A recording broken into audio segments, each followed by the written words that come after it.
Check 1, 2, check 1, 2. Okay, so I came to the Consensus Hackathon to see what I could do with 24 hours. I knew I wanted to make something with Bitcoin. I'm a web developer, so I'm not like a C programmer.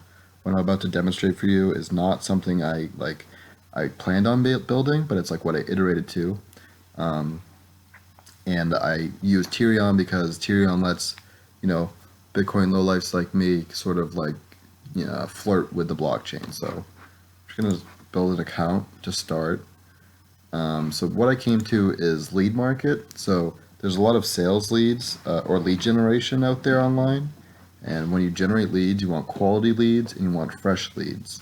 So the data needs to be good and it needs to be recent. And I tied into, I built a lead capture system and marketplace that plugs in Tyrion to add a extra layer of sort of assurances about the freshness of your lead, which may offer a small efficiency over, because when you're doing lead generation, you're always like basically optimizing your conversion rate, right? And so for the purposes of this demo, I targeted colleges. So here there's like 4,000 higher educational institutions employing paid advertising. And they pay between $35 to $75 per lead. So even if it's a small efficiency and you have thousands of higher education institutions, maybe there's a business model here. I would consider what I'm about to show you like a proof of concept. And here's Tyrion, by the way, like, I hit it today with like 9,000 records, just sort of like messing around, but like that volume of like records is much higher than like if you actually interacted with the blockchain directly. But it allows you to do some interesting things like, as a web developer, somebody doesn't do C. But here's my data store that I'm going to use for the demo. So there's 18 records, keep that in mind. So here's my lead capture form. This could be on it. So like right now, it's going to be on the same URL as the rest of the demo, but it could be anywhere. It's just a HTTP posting form. But here it is. Like, let's say I'm capturing my data, and I'm going to request information. So this lead has now been captured and it's in my MySQL database. But at the same time, what I've done is I've sent what I've just captured to Tyrion as well. I posted it to Tyrion through their API. They have a nice REST API. And so 18 becomes 19. This is a live demonstration.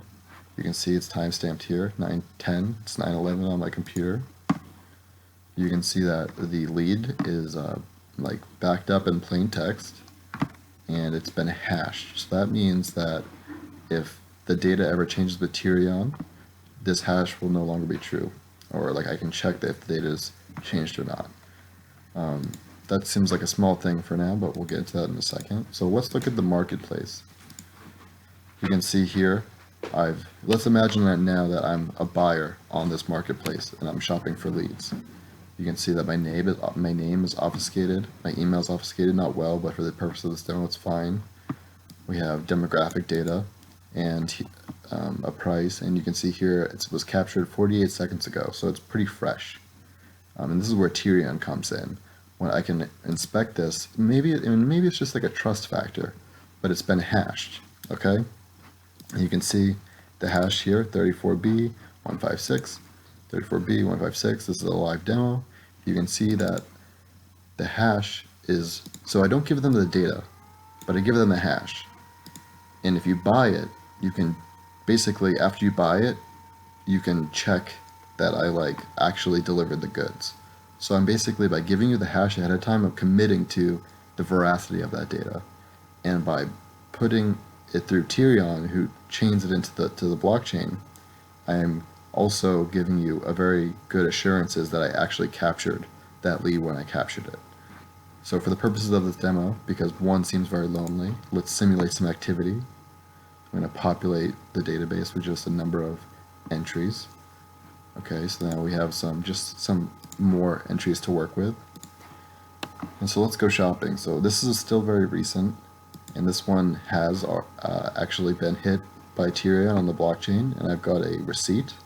And there's a lot going on here, but basically what this allows me to prove is that this lead was in a certain state based off the hash, which I can check at a certain time.